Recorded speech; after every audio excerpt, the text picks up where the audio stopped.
Sherlock Holmes y la campana a medianoche la niebla que descendió sobre Londres. Aquella tarde de noviembre era de esa peculiar variedad que parece amortiguar no solo la vista, sino también el sonido, transformando la gran ciudad en un reino fantasmal donde los monumentos familiares se convertían en formas extrañas y amenazantes. Me había retirado temprano a mi habitación en el 221 Bytes de Baker Street, recuperándome de un resfriado que me había atormentado durante casi una semana. El fuego ardía abajo en la chimenea, proyectando sombras danzantes sobre el papel pintado descolorido, y yo acababa de acomodarme en mi sillón con un volumen de Gibbons, declive y caída cuando ocurrió lo imposible. En el reloj de la repisa de la chimenea acababa de dar las 11:15 cuando, desde algún lugar en la lejanía, llegó el profundo y sonoro tañido de una campana de iglesia. No había nada inusual en ello.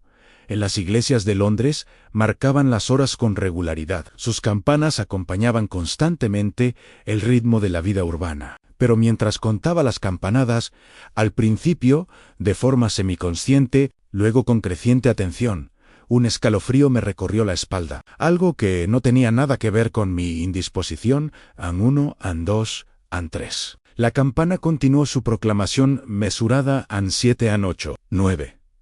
9. Me incorporé en mi silla, con el libro olvidado. An 11, en 12. Y entonces, tras una pausa que pareció eterna, la 13ª campanada resonó en la ciudad silenciosa. El sonido parecía flotar en el aire, de alguna manera erróneo, como una nota discordante en una sinfonía, por lo demás, perfecta. Me encontré conteniendo la respiración, esperando una explicación, una causa racional para lo que acababa de presenciar. Pero las calles, envueltas en niebla, permanecieron en silencio, y los sonidos habituales de Londres, el lejano traqueteo de un taxi tarde, la llamada del vigilante, parecieron haber sido absorbidos por el silencio antinatural que siguió. Desde la sala de estar inferior se oyó un gruñido sordo y retumbante.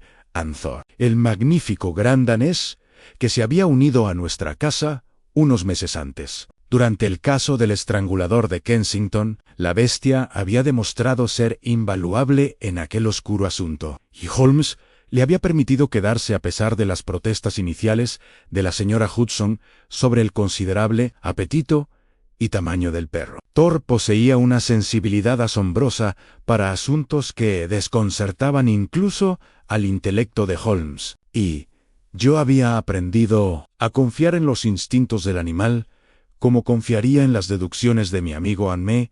Levanté rápidamente y bajé las escaleras para encontrarme con Holmes de pie junto a la ventana, su esbelta figura, recortada contra la niebla, iluminada por el gas. Su bata le colgaba suelta sobre los hombros y sus largos dedos se entrelazaban bajo la barbilla en esa actitud de intensa concentración que tan bien conocía. No se había movido para encender más lámparas, prefiriendo permanecer de pie en la penumbra, con su perfil afilado vuelto hacia la ciudad invisible, más allá de nuestros muros. Anthor estaba de pie junto a él, con su enorme cabeza a la altura de la cintura de Holmes, las orejas erguidas hacia adelante con una atención que denotaba una curiosidad canina superior a la habitual. Al entrar, el perro se giró brevemente para reconocer mi presencia y luego volvió su atención a la ventana, emitiendo un gemido bajo. ¿Lo oyó Watson?, preguntó Holmes sin volverse, con la voz apenas por encima de un murmullo. ¿La campana? Sí. 13 campanadas. ¡Qué peculiar! Más que peculiar, querido amigo imposible. Se giró para mirarme y vi ese brillo familiar en sus ojos grises, la luz del cazador que ha olfateado a su presa. La iglesia de St. Dunstan, en el este, da las horas con precisión mecánica. Lo ha hecho durante 200 años, mantenida por la misma familia de relojeros durante 5 generaciones. El mecanismo se revisa mensualmente y las pesas se ajustan semanalmente. Que de 13 campanadas sugiere un fallo de funcionamiento de considerable magnitud, lo cual considero muy improbable, dado el meticuloso cuidado de la iglesia. Anne, su voz, se fue apagando, moviéndose hacia la mesa donde había estado realizando un experimento químico esa misma noche. El aparato estaba abandonado, con tubos de ensayo medio llenos de líquidos que no pude identificar. Thor se dirigió a la puerta, con la enorme cabeza agachada y las orejas alerta. El pelo del perro se erizó ligeramente a lo largo de sus poderosos hombros, y noté que sus fosas nasales se dilataban como si captaran un olor imperceptible para los sentidos humanos. ¿O sí?, pregunté, moviéndome para pararme junto al fuego. Buscando su calor contra el frío que me invadían, Holmes cogió una pipeta distraídamente y la volvió a dejar. ¿O una intervención humana deliberada? Alguien subió a esa torre esta noche, Watson, e hizo que la campana sonara otra vez. La pregunta que me interesa es ¿por qué? ¿Qué propósito podría tener semejante acción? No es mero vandalismo. Hay maneras mucho más fáciles de causar daño si ese fuera el objetivo. No. Esto se hizo con intención, con un propósito. Estaba destinado a ser notado, a ser comentado. Una señal. Quizás, precisamente lo que pensaba. Pero ¿a quién? ¿Y con qué propósito? Empezó a caminar de un lado a otro, con las manos entrelazadas a la espalda y el ceño fruncido por la concentración. La niebla proporciona una excelente cobertura para actividades clandestinas. Las comunicaciones entre confederados podrían gestionarse por esos medios en un golpe para sí, dos para no, ese tipo de cosas. Pero ¿13? Hay algo teatral en ello, algo que sugiere. En ese momento, un golpe seco sonó en nuestra puerta urgenci e insistenci. El gruñido de Thor se profundizó, aunque no intentó retirarse. El perro había aprendido a distinguir entre amenaza y mera urgencia, y su postura sugería esta última. La voz de la señora Hudson nos llamó desde abajo, jadeante y con tono de disculpa, a pesar de la hora. Señor Holmes, Dr. Watson, el inspector Lestrade está aquí. Dice que es urgente. Una cuestión de vida o muerte, según afirma. Holmes me miró y vi el atisbo de una sonrisa en sus labios. El juego, como dicen, está en marcha. ¿Sería tan amable de dejar entrar a nuestro amigo de Scotland Yard, Watson, y tranquilice a Thor? Lestrade ya está bastante alterado sin que nuestro compañero canino le agrave la situación. Anne coloqué una mano tranquilizadora sobre la ancha cabeza de Thor, sintiendo la tensión en sus músculos. El perro había desarrollado un vínculo extraordinario con Holmes y a menudo parecía percibir los estados de ánimo e intenciones de mi amigo antes que yo mismo. Había una inteligencia en esos ojos oscuros que trascendía el mero instinto animal, una cualidad que Holmes había destacado más de una vez, generalmente con la observación de que Thor poseía más sentido común que la mitad de los clientes que cruzaban nuestra puerta. Ahora, mientras Holmes se disponía a encender otra lámpara, la atención de Thor permanecía fija en la puerta, con la cola en alto y el cuerpo temblando de energía contenida, lo que fuera que nos aguardara al otro lado de la puerta. El perro sabía que era importante. Lestrade entró momentos después, pálido y demacrado, bajo su bombín reglamentario, con la humedad perlándose en su abrigo como perlas. Se quitó el sombrero con manos temblorosas, y noté que su aspecto habitualmente pulcro estaba desaliñado en el cuello torcido, la corbata suelta y las perneras de los pantalones salpicadas de barro. Este no era el inspector sereno que conocíamos, sino un hombre que había presenciado algo que lo había conmocionado profundamente. Señor Holmes, Dr. Watson, comenzó, con la voz tensa por la emoción contenida. Disculpen la hora, pero nos encontramos ante una situación sumamente preocupante. Un hombre ha sido encontrado muerto en el cementerio de Stade Dunstan, la misma iglesia cuya campana debieron haber oído esta noche con ese estruendo infernal. 13 veces, dijo Holmes en voz baja, indicándole a Lestrade que se sentara. Sí, lo oímos. Por favor, inspector, tranquilícese. Parece como si hubiera visto un fantasma. Casi desearía que fuera un fantasma. Señor Holmes. Lestrade se hundió en la silla que Holmes le había indicado, mientras Thor se acercaba con cautela, olfateando el abrigo del inspector con evidente interés. El comportamiento del perro era peculiar y no agresivo, sino intensamente concentrado, como si detectara un olor que exigiera investigación. Esto es de carne y hueso, o lo era.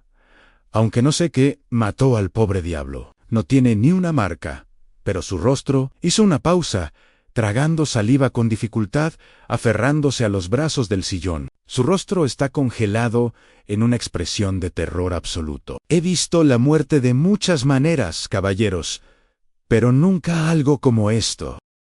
Holmes se había acercado a la chimenea, con la pipa ya en la mano, aunque no hizo ademán de encenderla. ¿A qué hora se descubrió el cuerpo? Justo antes de las 11. El sacristán, un hombre llamado Cedric Moorhouse, estaba haciendo sus últimas rondas antes de retirarse. Lo encontró tendido junto al muro norte del cementerio, parcialmente oculto por la niebla y la sombra de un tejo. Al principio, pensó que era un vagabundo durmiendo a la intemperie, pero cuando se acercó con su linterna, Lestrade se estremeció. Llamamos al médico de inmediato, pero está desconcertado. Insuficiencia cardíaca, sugiere.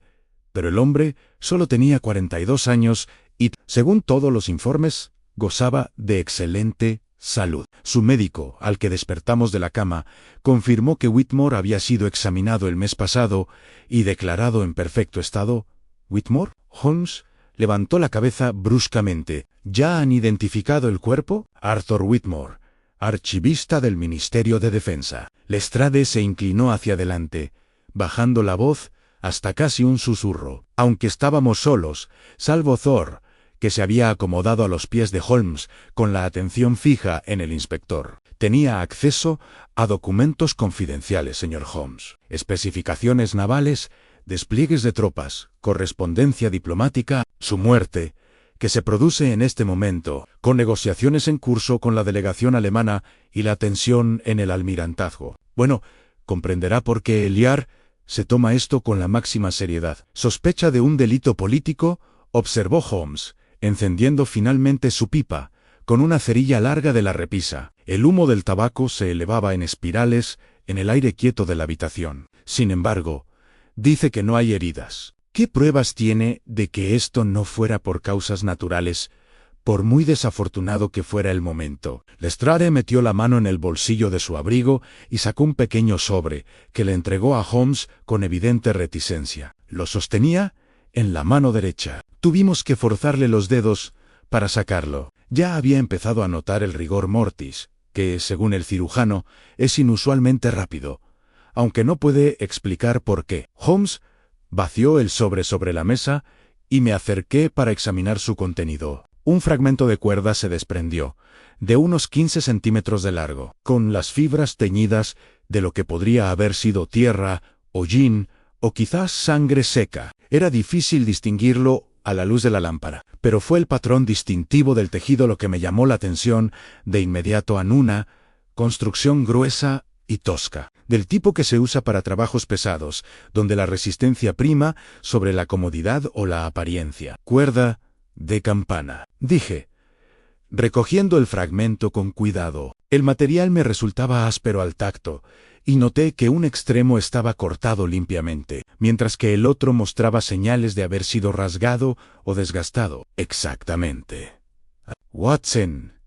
Holmes me quitó el fragmento y lo sostuvo a la luz de la lámpara, examinándolo a través de su lente con la atención metódica que dedicaba a toda evidencia física. Thor se levantó y se acercó, olfateando la cuerda sin tocarla. La reacción del perro fue inmediata, aplanó ligeramente las orejas y retrocedió, con un suave gemido que denotaba desagrado o reconocimiento. Interesantísimo, murmuró Holmes, más para sí mismo que para nosotros. Mire, las fibras están bien cortadas en este extremo, sin desgaste ni desgaste. Esto se hizo con una cuchilla afilada, recién afilada diría yo, y en las últimas horas el borde está demasiado limpio para otra cosa. Pero este otro extremo, Watson, ¿qué opina de él? Examiné el extremo rasgado con más atención. Parece haber sido sometido a una fuerza tremenda. Las fibras están desplegadas,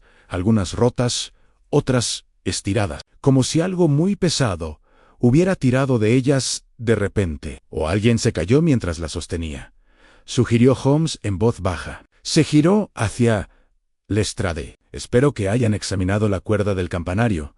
Eso es, señor Holmes. Subimos inmediatamente a comprobarlo, o mejor dicho, envié al agente Patterson mientras yo me quedaba con el cuerpo. La cuerda de la campana parece intacta, colgando con normalidad del mecanismo. Patterson es un hombre minucioso y la examinó con cuidado. No encontró señales de daños recientes, ninguna sección faltante, nada que sugiera el origen de este fragmento. Lestrade extendió las manos en un gesto de frustración. Si este fragmento proviene de St. Dunstan's, no puedo determinar de dónde. Y sin embargo, Whitmore lo sostenía con fuerza, como si le fuera la vida. En ello Holmes dejó el fragmento y empezó a pasearse, con la pipa apretada entre los dientes y las manos entrelazadas a la espalda. Reconocí esto como señal de profunda concentración.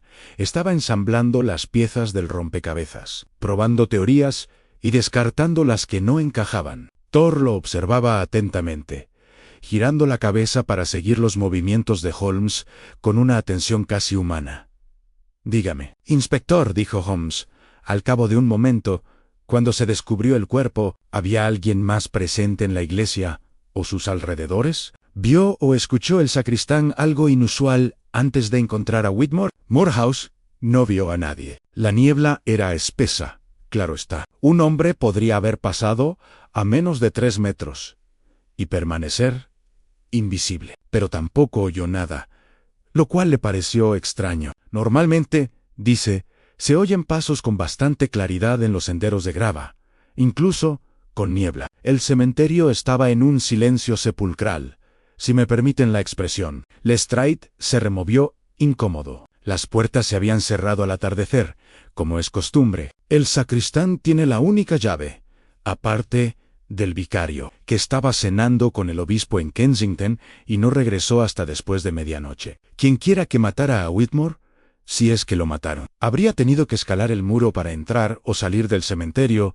o tener una llave, murmuró Holmes, deteniéndose. ¿Qué altura tiene este muro, inspector? 8 pies en el lado norte, quizás 10 en el sur donde el terreno desciende. No es insalvable para un hombre atlético, pero es difícil con la niebla, y uno podría correr el riesgo de lesionarse en el descenso. Holmes asintió lentamente, con la mirada perdida. Y aún así, alguien lo logró. O bien eso, o bien el propio Whitmore lo saltó, aunque eso plantea la pregunta de por qué lo haría. ¿Se estaba encontrando con alguien? ¿Huía de alguien? ¿O su presencia en el cementerio fue completamente inocente y se convirtió en víctima de un ataque oportunista? Hay algo más, añadió Lestrade a regañadientes. Le registraron los bolsillos a Whitmore. No lo saquearon, claro está. Lo hicieron con cuidado y metódicamente. Su cartera estaba allí, con casi 3 libras en billetes, así que el robo no fue el motivo. Pero varios papeles que llevaba habitualmente, una libreta pequeña, algunas cartas, habían desaparecido. Su casera confirmó que nunca salía sin su cartera. Holmes se detuvo bruscamente y clavó en Lestrade una mirada penetrante. «Dígame exactamente en qué parte de su cuerpo encontró este fragmento de cuerda. ¿Estaba en su mano cuando lo encontraron? ¿O podría haberlo agarrado tras caerse? En su mano, apretada con fuerza. El sacristán no tocó el cuerpo más allá de buscarle el pulso en el cuello. La cuerda era visible, sobresaliendo entre sus dedos. ¿Y su puesto? Descríbalo con precisión. Por favor, Lestrade cerró los ojos, reconstruyendo la escena. Estaba tumbado boca arriba, con la cabeza hacia el muro de la iglesia y los pies apuntando hacia el camino de grava. Tenía el brazo derecho ligeramente extendido, la mano con la cuerda apretada a la altura del pecho. El brazo izquierdo estaba a un lado. Tenía las piernas rectas, no despatarrada, casi como si lo hubieran tendido deliberadamente. Aunque el cirujano insiste en que la posición es la de un hombre que cayó hacia atrás y no se movió tras golpear el suelo. Holmes se acercó a la ventana y se quedó mirando la calle envuelta en niebla. Al hablar, su voz transmitía una lúgubre certeza. «Watson, traiga su abrigo y su maletín. Lestrade, lo acompañaremos a St. Dunstan's inmediatamente. Hay preguntas que no pueden esperar a que amanezca, y pruebas que podrían perderse si nos demoramos». Me apresuré a recoger mis cosas, olvidando mi resfriado en la emoción de la persecución. Al regresar, encontré a Holmes con su larga capa de viaje puesta y ajustándose el cuello, mientras Thor permanecía junto a la puerta, meneando la cola lentamente. Consciente de que una expedición era inminente, «Trae a Thor», dijo Holmes. Al acercarme, sus sentidos podrían ser útiles en esta niebla, y sospecho que ya ha detectado algo en ese fragmento de cuerda, algún olor o cualidad que se nos escapa. ¿Observaste su reacción cuando lo levanté? Así fue. Y lo mencioné.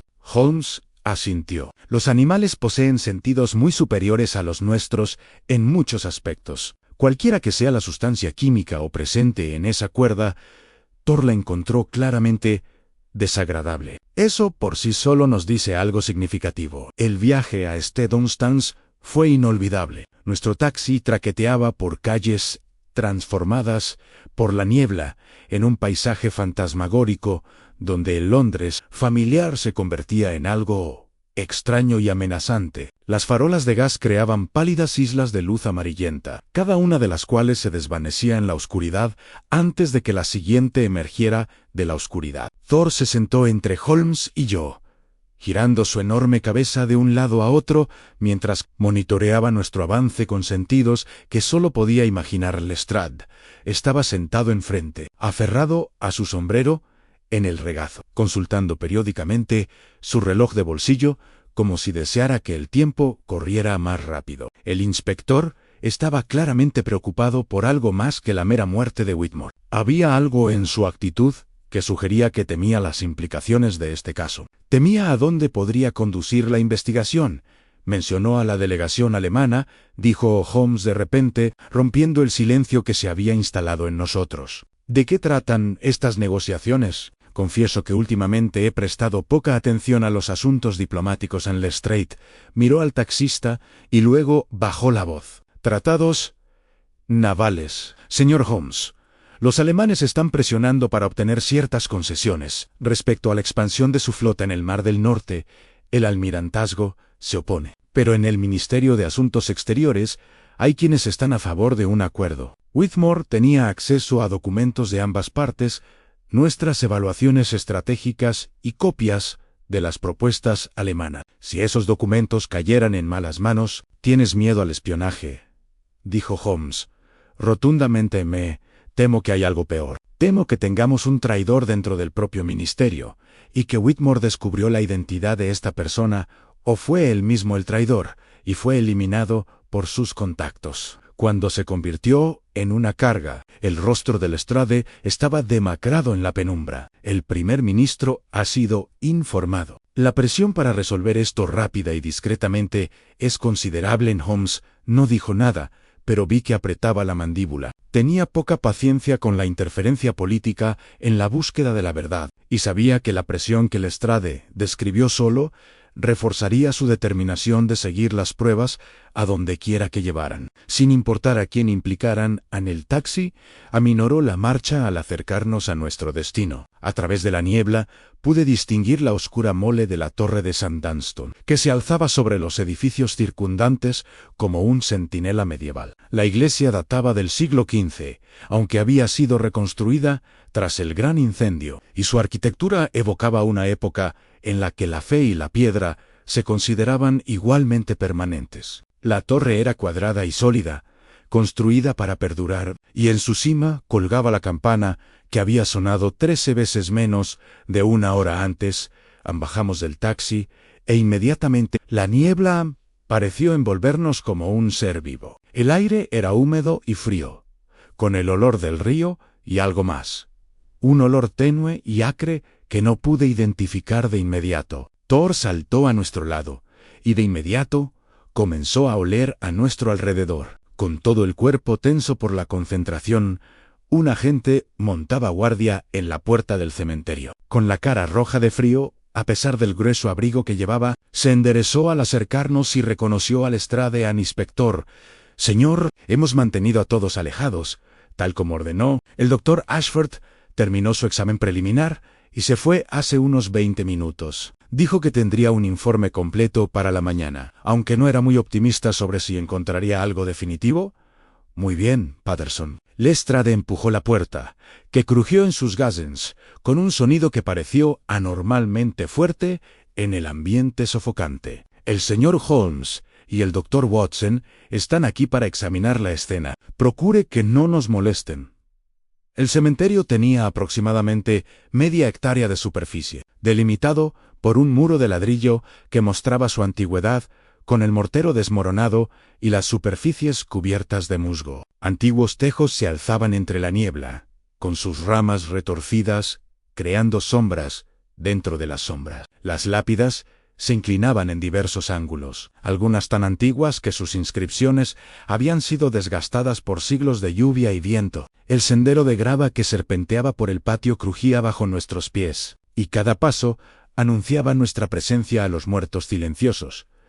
A Holmes había sacado su linterna oscura y ajustado. Él asó un foco estrecho. Thor se movía delante de nosotros, con una tranquilidad sorprendente para un animal de su tamaño, con el olfato en constante movimiento. Seguimos un sendero que rodeaba el lado sur de la iglesia, atravesando charcos de mayo oscuridad, donde la niebla parecía acumularse con especial densidad. «Aquí», dijo Lestrade, deteniéndose junto a un enorme tejo cuyo tronco medía fácilmente 2 metros de diámetro. «Aquí es donde Moorhouse lo encontró». Habían retirado el cuerpo, pero su posición aún era claramente visible entre la grava removida y la hierba aplastada. Holmes se arrodilló de inmediato, sosteniendo su linterna cerca del suelo, examinando cada detalle con esa intensa concentración que excluía todo lo demás de su atención. Me aparté, dejándolo trabajar, mientras Thor recorría la zona, deteniéndose ocasionalmente para olfatear puntos específicos. «El suelo está húmedo», murmuró Holmes, más para sí mismo que para nosotros, pero no de forma uniforme. «Oiga, Watson, acerque la linterna, por favor». Obedecí, y con la luz combinada pude ver lo que había llamado su atención. La huella del cuerpo de Whitmore era bastante clara en el contorno de sus hombros, su cabeza, la posición de sus brazos. Pero alrededor de esta huella, el suelo mostraba otras marcas, huellas, parcialmente ocultas por la humedad de la niebla, pero visibles de todos modos. «2 pares», dijo Holmes, trazando con el dedo patrones en el aire sobre el suelo sin tocarlo. «El de Whitmore, viniendo de esa dirección», señaló hacia la pared sur, «y otro par, más grande, viniendo de la dirección opuesta. Se encontraron aquí, aproximadamente donde habrían estado los pies de Whitmore». Y luego movió la linterna lentamente, siguiendo un rastro invisible para mí. «La segunda persona se retiró por donde vino, pero aquí su paso es más largo. Se movía rápido. Corría. Quizás, así que había alguien más», susurró Lestrade. «Alguien que se encontró con Whitmore aquí y huyó tras su desmayo o le hizo colapsar». Sugirió Holmes. No hizo ningún comentario, pero continuó su examen. Se acercó a donde había estado la cabeza de Whitmore y allí se detuvo un largo instante, con la linterna baja. Al incorporarse, sostenía algo delicadamente apretado entre el pulgar y el índice. «Inspector, ¿encontraron sus hombres algún objeto personal por aquí? ¿Algo que pudiera haberse caído de los bolsillos de Whitmore?» «Nada, señor Holmes. Como dije, le registraron los bolsillos. Lo que sea que se llevaron, se lo llevó su asesino». «Sí, Ann, pero el asesino no fue lo suficientemente meticuloso». Holmes levantó su hallazgo en un pequeño botón de latón, de no más de media pulgada de diámetro, con lo que parecía ser una especie de insignia grabada. Esto estaba junto a donde descansaba su cabeza. Podría haber salido de su propia ropa, por supuesto, pero dado que no muestra signos de desgaste, creo que es más probable que se haya caído hace poco. Envolvió cuidadosamente el botón en su pañuelo y se lo guardó en el bolsillo. «Ahora, examinemos esta pared que nuestro misterioso visitante debió escalar». El muro norte del cementerio se encontraba a unos 6 metros del lugar donde se había encontrado a Whitmore. Tenía 2,5 metros de altura, como había dicho Lestrade, construido con ladrillos antiguos de Londres, que se estaban desmoronando en algunos puntos, pero aún eran estructuralmente sólidos. Holmes dirigió su linterna a lo largo de él, buscando alguna señal de alteración reciente. Thor llegó al muro antes que nosotros y empezó a caminar por su base. con la atención fija en una sección donde se había establecido un viejo rosal trepador, cuyas ramas espinosas se extendían por los ladrillos como dedos prensiles. El perro se detuvo en un punto concreto y empezó a gemir, pateando el suelo. «Buen chico», dijo Holmes en voz baja, acercándose al lugar que Thor le había indicado. «Sí, lo veo». En la base del muro, parcialmente oculto por las hojas secas y las ramas más bajas del rosal, había claras señales de que alguien lo había escalado recientemente. El suelo estaba raspado, un pequeño arbusto había sido aplastado y, lo más revelador, varias de las ramas espinosas del rosal estaban rotas. Las roturas eran tan recientes que la madera expuesta aún estaba pálida, pero fue lo que Holmes encontró a continuación, lo que le hizo contener la respiración. Enganchado en una de las espinas, ondeando ligeramente con la tenue brisa que desprendía la niebla, había un pequeño fragmento de tela oscura. Holmes lo extrajo con cuidado, sosteniéndolo frente a su linterna. «Lana», dijo, «de buena calidad. Además, de un abrigo, diría yo, no de una chaqueta. Y recién enganchada. Se puede ver que los hilos siguen intactos, no desgastados ni deshilachados». La examinó con su lente. «Azul marino o negro, es difícil distinguirlo con esta luz. La examinaremos bien cuando volvamos a Baker Street». Se giró para observar la escena, y pude ver su mente trabajando, reuniendo las pruebas para formar una narrativa coherente. Thor había regresado al lugar donde había yacido el cuerpo y olfateaba el suelo con evidente interés.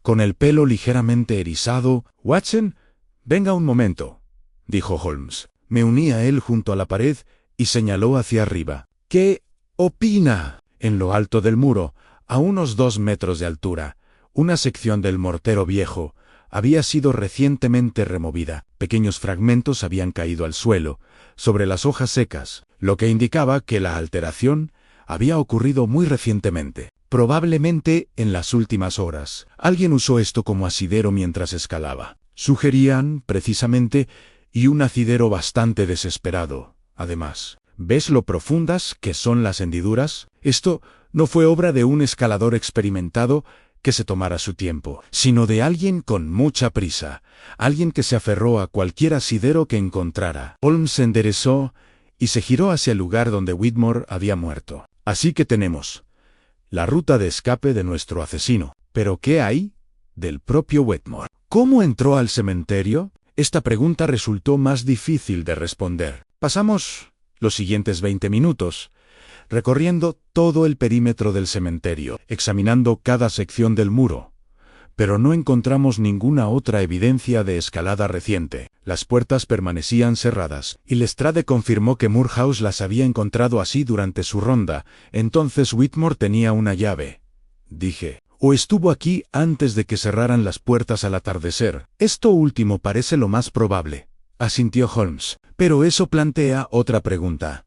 ¿Por qué? ¿Qué lo trajo aquí horas antes de morir? ¿Se encontraba con alguien? ¿O estaba aquí por algún otro motivo? Regresamos al lugar bajo el tejo, y Holmes dirigió su linterna hacia la iglesia. El edificio se alzaba imponente sobre nosotros, con sus muros de piedra oscuros e imponentes, y sus ventanas reflejando la luz de la linterna como ojos muertos. El campanario se alzaba en el extremo oeste, una mole cuadrada de piedra que parecía absorber la poca luz que penetraba en la niebla. «La campana», dijo Holmes, de repente. «Debemos examinar el campanario. Ahí es donde empezó este misterio.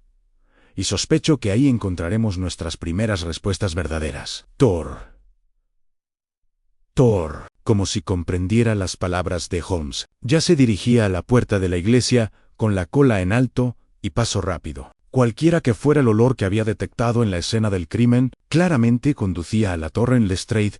Sacó una llave, una de las varias que le había proporcionado el sacristán N-, y abrió la pesada puerta de roble. Se abrió con un crujido de bisagras que resonó en el silencio, envuelto en la niebla. Más allá, la oscuridad reinaba. El interior de la iglesia era un charco de sombras que nuestras linternas apenas podían penetrar. «Cuidado al pisar», advirtió Lestrade al entrar. «Las escaleras de la torre son estrechas y empinadas». «¿Moorhouse Me dice que no han recibido el mantenimiento adecuado en años. Hay podredumbre seca.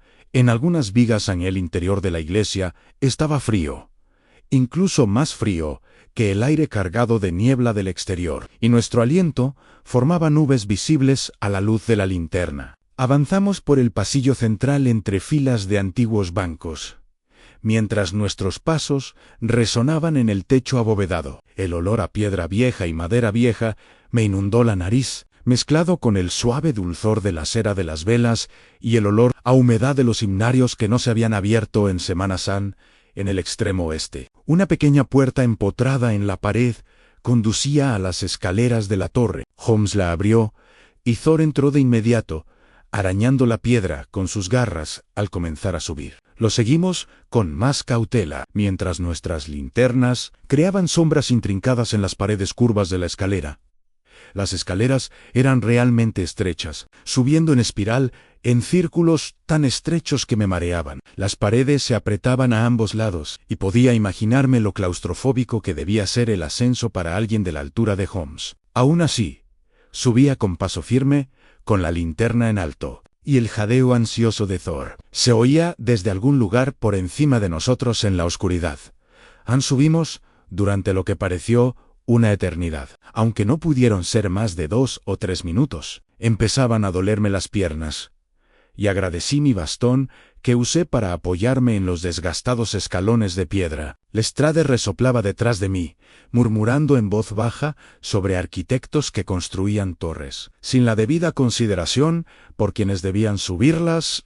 Finalmente, llegamos a la cámara de la campana, una habitación cuadrada de unos 4,5 metros de lado, con estrechas ventanas en las 4 paredes. La campana colgaba en el centro, suspendida de un enorme marco de madera ennegrecido por el tiempo. Era más grande de lo que esperaban, quizá 1,5 metros de diámetro en la boca, y su superficie de bronce se veía opaca a la luz de la linterna Thor.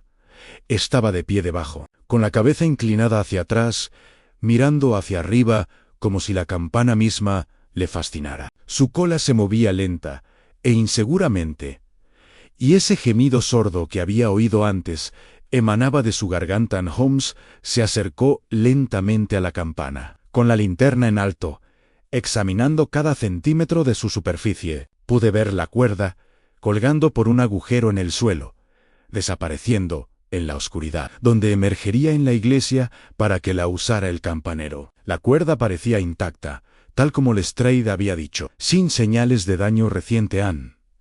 Pero al acercar Holmes su linterna a la campana, algo le llamó la atención. Se inclinó, casi rozando el frío bronce con la cara, y entonces respiró hondo.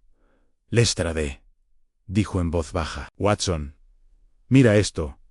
Nos apiñamos, y a la luz concentrada de nuestras 3 linternas, vi lo que había llamado su atención, grabadas en la superficie de bronce de la campana, en letras de quizás 2,5 centímetros de alto. Había unas palabras que me dieron escalofríos. «El tiempo no pertenece a ningún hombrelas». Letras eran frescas, los arañazos brillaban contra la pátina oscura del bronce antiguo. Habían sido hechas recientemente. En cuestión de horas, sin duda, tal vez en el último día como mucho. «Dios mío», suspiró Lestrade. «¿Qué significa?» Pero Holmes ya no miraba la inscripción. Su atención se había centrado en el soporte de la campana, y en particular en una sección del marco de madera justo detrás de ella. La rodeó con cuidado, con Thor pisándole los talones, y se detuvo bruscamente en Watson. «Trae tu linterna, rápido». Hice lo que me pidió, y con la luz combinada vi que una sección del marco de madera había sido alterada. Era sutil. Quien no lo hubiera buscado podría haberlo pasado por alto por completo, pero varias de las tablas antiguas mostraban marcas recientes de herramientas en los bordes, y una en particular parecía haber sido arrancada recientemente y luego colocada de nuevo. Holmes sacó una navaja pequeña de su bolsillo e insertó la hoja con cuidado en el hueco entre la tabla y las demás. Con un suave movimiento de palanca, la tabla se desprendió, revelando un espacio oculto tras ella de unos 15 centímetros de profundidad, y allí, en este compartimento oculto, se encontraba un objeto crucial para todo lo que siguió, un trozo de metal ennegrecido. de unos 15 centímetros de largo, con forma de engranaje o rueda dentada, con intrincados dientes alrededor de su circunferencia. Estaba hecho de una aleación oscura que no reconocí y estaba frío al tacto, cuando Holmes lo sacó con cuidado de su escondite, pero no fue solo el objeto en sí lo que nos llamó la atención. Fue lo que yacía debajo en un pequeño charco de lo que solo podía ser sangre, aún húmeda, aún fresca. Brillando oscuramente a la luz de la linterna, Holmes sostuvo el engranaje ennegrecido a contraluz, girándolo lentamente entre sus largos dedos. El metal captaba el resplandor de la linterna con una cualidad peculiar, no el brillo del latón o el acero pulidos, sino algo más apagado, casi absorbente de la luz. Los dientes estaban mecanizados con precisión, mucho más intrincados que cualquier mecanismo de relojería común que hubiera visto, y a lo largo de un borde corrían lo que parecían ser una serie de diminutas muescas o marcas. «Extraordinario», murmuró Holmes, examinándolo a través de su lupa. «Este no es un mecanismo común, Watson. Vea, aquí, a la precisión de estos dientes, la aleación inusual, su peso. Es una pieza especializada, creada para un propósito específico por alguien con considerable habilidad». Thor se había acercado con cautela, olfateando el equipo sin tocarlo. Y una vez más, su reacción fue de evidente inquietud. Agachó las orejas y retrocedió, emitiendo un sordo rugido desde su pecho. La misma reacción que con el fragmento de cuerda, observé. Debe haber alguna sustancia química presente que lo perturba. En efecto, Holmes envolvió cuidadosamente el equipo en su pañuelo y lo guardó en su bolsillo junto al botón que habíamos encontrado antes. Y la sangre. Lestrade, debemos analizarla de inmediato. Sospecho que coincidirá con la de nuestra víctima, aunque como llegó aquí, detrás de este panel, es una pregunta cada vez más intrigante. El inspector palideció. ¿Crees que Whitmore estuvo aquí, en esta torre? Creo que alguien estuvo aquí. Y recientemente, queda por determinar si fue el propio Whitmore o su asesino, o ambos. Holmes volvió a colocar la tabla con cuidado, no sin antes sacar una pequeña muestra de sangre de un trozo de tela de su bolsillo. Pero consideren la secuencia de los acontecimientos, caballeros. Alguien subió a esta torre esta noche. Posiblemente Whitmore, posiblemente otro. Esa persona dejó sangre, ocultó este mecanismo en un compartimento oculto y grabó un mensaje críptico en la propia campana. Luego, de alguna manera, hizo que la campana sonara 13 veces. Descendió y, o bien, se encontró con Whitmore en el cementerio, o bien fue el propio Whitmore quien murió agarrando un fragmento de cuerda de campana que parece haber salido de la nada. «Es imposible», protestó Lestrade. «Las piezas no encajan. Al contrario, inspector, encajan a la perfección. Simplemente aún no comprendemos el patrón que crean». Holmes se acercó a la ventana y contempló la ciudad envuelta en niebla. «Pero empiezo a vislumbrar algo bastante notable. Una conspiración, quizás, o un acto de sabotaje calculado. Dígame, Lestrade, en su investigación sobre los antecedentes de Whitmore, ¿descubrió alguna conexión con la relojería o la ingeniería mecánica?» «Ninguno que yo sepa. Era archivista, señor Holmes. Su especialidad eran los documentos, la catalogación y ese tipo de cosa. No tenía formación técnica superior a la que cualquier persona culta podría poseer. Entonces, no fue él quien creó esto». Holmes se dio un golpecito en el bolsillo, donde descansaba el engranaje. «Esta es la obra de un maestro artesano, alguien que entiende la ingeniería de precisión al más alto nivel. Necesitamos encontrar a esa persona, y creo que sé por dónde empezar». Bajamos las escaleras de la torre en silencio, cada uno absorto en sus pensamientos. La iglesia parecía aún más fría que antes, como si el edificio mismo hubiera sido tocado por la oscuridad de los acontecimientos recientes. Thor nos guiaba, sus garras repiqueteando en la piedra, deteniéndose de vez en cuando para olfatear rincones o sombras que le interesaban, aun una vez fuera. Holmes se volvió hacia Lestrade. «Inspector, necesito que haga averiguaciones en el ministerio mañana a primera hora. Averigüe con precisión a qué documentos tuvo acceso Whitmore en los días previos a su muerte, que revisó, que pudo haber copiado, con quién habló, pero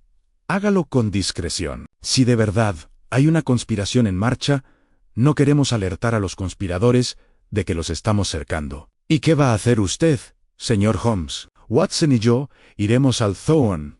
Allí hay un relojero, un hombre llamado Cornelius Blackwood, especializado en mecanismos inusuales. Si alguien en Londres pudo haber creado ese mecanismo, ese sería Blackwood. Es un poco solitario, pero me debe un favor por el asunto de las falsificaciones de Piccadilly.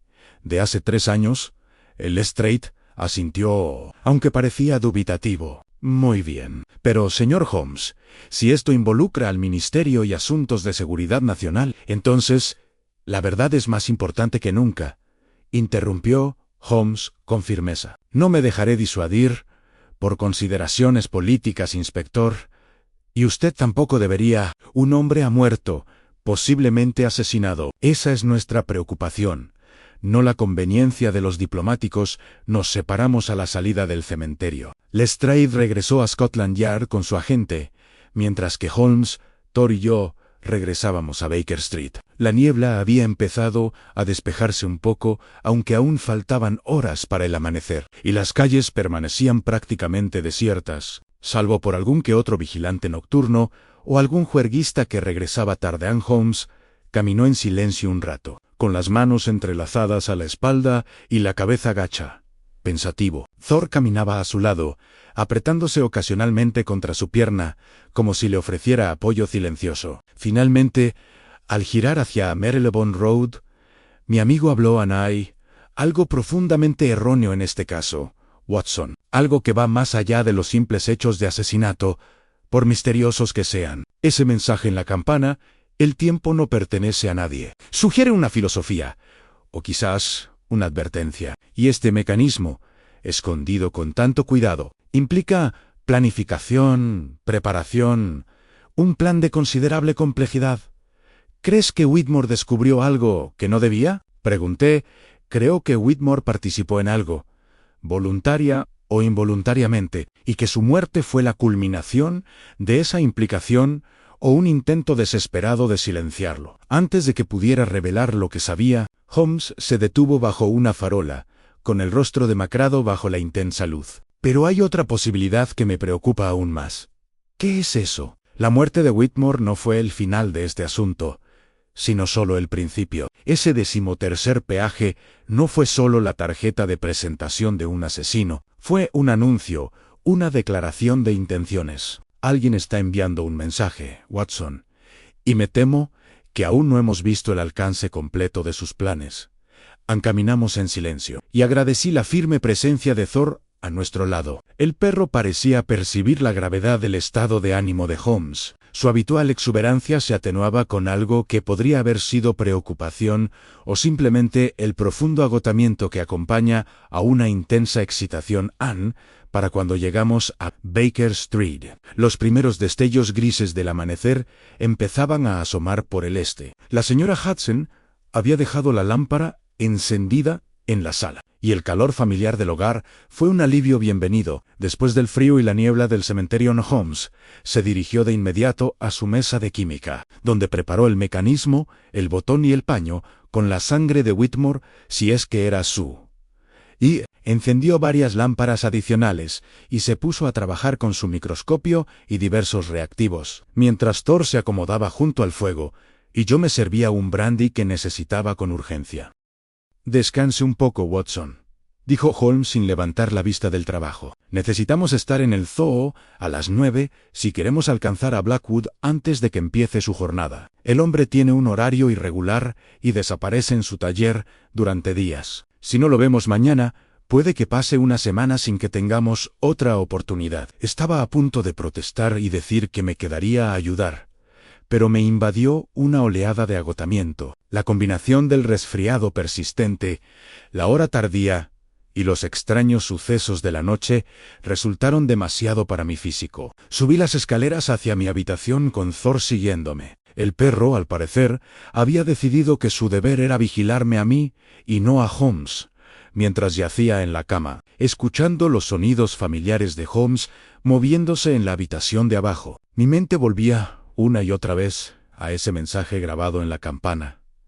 El tiempo no pertenece a ningún hombre, parecía un acertijo. O quizás un eslogan revolucionario. Pero, ¿qué significaba? ¿Y quién se había tomado tantas molestias para proclamarlo? El sueño llegó a ratos, poblado de sueños de campanas, repicando sin cesar, de engranajes girando en la oscuridad y del rostro de un hombre paralizado por el terror ante la proximidad de un horror invisible. Al despertar, encontré la tenue luz del sol a raudales por la ventana y el cálido peso de Thor apretándome el costado. Su respiración profunda era un reconfortante recordatorio de que, fuera cual fuese la oscuridad que acechaba en este misterio, no la enfrentaba.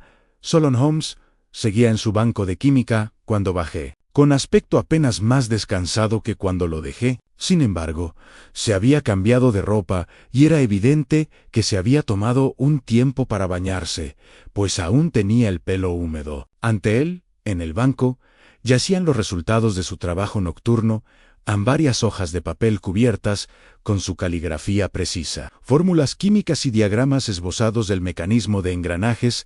Watson, buenos días. Espero que hayas dormido mejor que yo. Es decir, espero que hayas dormido. Señaló los papeles. He avanzado un poco, aunque plantea tantas preguntas como respuestas. La sangre es humana, tipo O, que coincide con el informe preliminar sobre Whitmore. El mecanismo está hecho de una aleación de níquel y acero, que se utiliza principalmente en instrumentos de precisión, en cronómetros, equipos de navegación, ese tipo de cosas. Y el botón levantó el pequeño disco de latón. Lleva la marca de un club privado de Mayfair, la Sociedad Temporal. ¿Has oído hablar de él? Negué con la cabeza. No puedo decir que sí. Yo tampoco. Hasta que consulté mi índice esta mañana. Es una organización bastante exclusiva, fundada hace unos 20 años, dedicada al estudio de la horología, la ciencia del cronometraje. Entre sus miembros se incluyen relojeros, astrónomos, oficiales navales y cualquier persona con un interés profesional en la medición precisa del tiempo. Y sus ojos brillaron de satisfacción. Cornelius Blackwood fue miembro fundador, aunque renunció a su membresía hace 5 años en circunstancias un tanto misteriosas. Entonces, ¿seguro que lo veremos hoy? Así es. Termine su desayuno rápidamente, Watson. Tengo la clara sensación de que el tiempo, perdóneme la expresión, es esencial en este asunto. Las calles del Soho contrastaban marcadamente con la tranquila respetabilidad de Baker Street. Allí, las estrechas callejuelas rebosaban de vida incluso por la mañana en vendedores ambulantes ofreciendo sus productos, niños esquivando los carros, el aire impregnado de los aromas mezclados de comida, humo, de carbón y viviendas demasiado juntas. Holmes se movía por estas calles abarrotadas con la facilidad que le proporcionaba una larga familiaridad, con Thor a su lado, abriéndose paso entre la multitud, mientras los peatones cedían instintivamente el paso. Ante el enorme perro, entramos en un callejón particularmente estrecho que salía de Wardour Street, donde los edificios se inclinaban unos contra otros, bloqueando gran parte de la tenue luz del sol de noviembre. Las tiendas eran pequeñas y especializadas en un fabricante de violines, un comerciante de libros raros, un tabaquero cuyo escaparate exhibía pipas de extraordinaria artesanía. Al fondo, casi oculta tras una pila de cajas vacías, se alzaba una puerta marcada únicamente por una pequeña placa de latón, tan deslustrada que su grabado era apenas legible. Anson Blackwood Strong, de relojería en Holmes, llamó 3 veces, hizo una pausa y volvió a llamar 2 veces más. Supuse que era una señal preconvenida. Durante un largo instante no ocurrió nada. Entonces oí el sonido de varias cerraduras al abrirse, y la puerta se entreabrió, revelando un pequeño fragmento de un rostro pálido y sospechoso. «Hemos cerrado», dijo una voz aguda y quejumbrosa. «No se aceptan encargos. Vuelvan el mes que viene. O el siguiente. O mejor aún, no vuelvan, señor Blackwood», dijo Holmes con calma. «Soy Sherlock Holmes. Creo que recordará que una vez me dijo que si alguna vez necesitaba su experiencia, solo tenía que pedírsela. Y ahora se la pido en la puerta. Se abrió de par en par, revelando a un hombre pequeño y arrugado de unos 60 años, con una alborotada cabellera blanca que le sobresalía de la cabeza como un diente de león marchito. Llevaba la ropa raída pero limpia, y sus manos, que temblaban ligeramente, estaban manchadas de aceite y productos químicos, pero fueron sus ojos los que más me impactaron, en azul pálido, legañosos por la edad, pero con una intensidad que denotaba una inteligencia feroz y quizás algo más, un atisbo de inestabilidad, de una mente que se había adentrado demasiado en los terrenos de la concentración obsesiva. «Holmes», dijo Blackwood, suavizando un poco el tono. Sí, lo recuerdo. Las falsificaciones, limpiaste mi nombre cuando esos idiotas de Scotland Yard intentaron implicarme. Muy bien. Pasa, pero rápido. No me gusta dejar la puerta abierta. Hay ladrones en este barrio que le robarían la mente a cualquiera. Si pudieran, entramos en un espacio de trabajo que solo puede describirse como un caos organizado. Cada superficie estaba cubierta de mecanismos de relojería en diversos estados de montaje o desmontaje. Engranajes, resortes, péndulos y ruedas llenaban los estantes que cubrían las paredes desde el suelo hasta el techo. El tic-tac de docenas de relojes creaba un ritmo de fondo constante, casi hipnótico. Cada reloj estaba ligeramente desincronizado con los demás, produciendo un sonido como el de una lluvia mecánica. En las orejas de Thor se movieron, captando el ataque auditivo, pero él permaneció tranquilo, acomodándose cerca de la puerta como si comprendiera que, en ese espacio tan reducido, su corpulencia sería un impedimento. Blackwood lo miró con nerviosismo, pero no dijo nada. Volviendo su atención, «Holmes, ¿qué experiencia necesitas? Supongo que esto no es una visita social. Si no recuerdo mal, no eres de esas personas que hacen visitas sociales».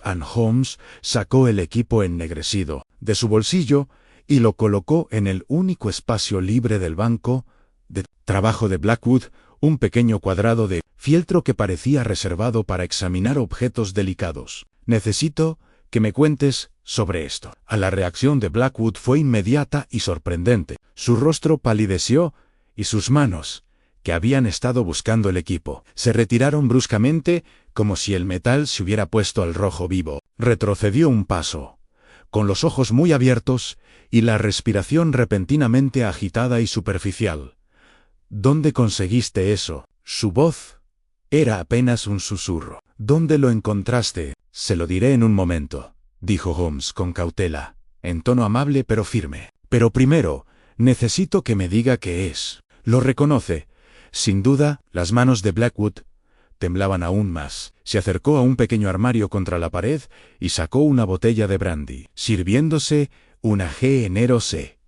Esa cantidad con manos temblorosas. Lo bebió de un trago y luego se sirvió otro antes de volverse hacia nosotros. «Eso», dijo, señalando el mecanismo sin acercarse, «es parte de algo que no debería existir. Algo que se suponía que debía haber sido destruido hace 5 años». Hizo una pausa y se limpió la boca con el dorso de la mano. «Es un componente del sincronizador maestro, un dispositivo encargado por el Ministerio de Defensa para coordinar señales horarias entre instalaciones navales y posiciones defensivas. La idea era crear una sincronización perfecta para operaciones coordinadas, con una precisión de fracciones de segundo a lo largo de cientos de kilómetros». «¿Y este dispositivo fue construido?», preguntó Holmes.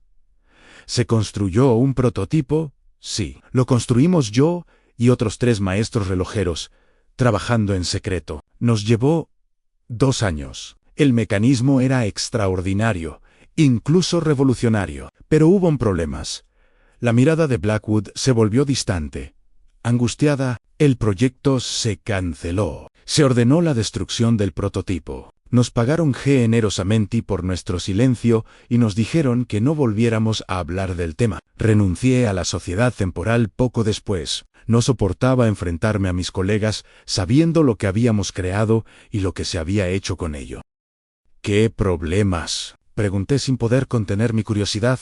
Anne Blackwood me miró como si me viera por primera vez. «La sincronización funcionó demasiado bien, doctor. No solo coordinaba los relojes, sino que afectaba a los propios relojes de maneras que no entendíamos. Los mecanismos de prueba se aceleraban o ralentizaban inexplicablemente. Algunos se detuvieron por completo. Uno explotó, hiriendo a un técnico. Los almirantes se pusieron nerviosos. Temían que el dispositivo pudiera usarse como arma, que si caía en manos enemigas, todo el sistema de defensa naval británico pudiera verse comprometido. Así que ordenaron desmantelarlo, contabilizar cada pieza y destruirla. Evidentemente, no todas las piezas, observó Holmes en voz baja. ¿Quién más trabajó en este proyecto? Mencionó a otros 3 relojeros. El rostro de Blackwood palideció aún más. Si es que eso era posible. James Harrington, fallecido hace 2 años, sufrió un infarto. Wilhelm Morse emigró a Estados Unidos, según tengo entendido. Y hizo una pausa, y su voz se volvió apenas audible. Y Thomas Whitmore, el hermano mayo, de Arthur Whitmore. El silencio que siguió a esta revelación solo fue roto por el incesante tic-tac de los relojes. Holmes y yo intercambiamos miradas y vi en sus ojos la misma revelación que me había asaltado a mí.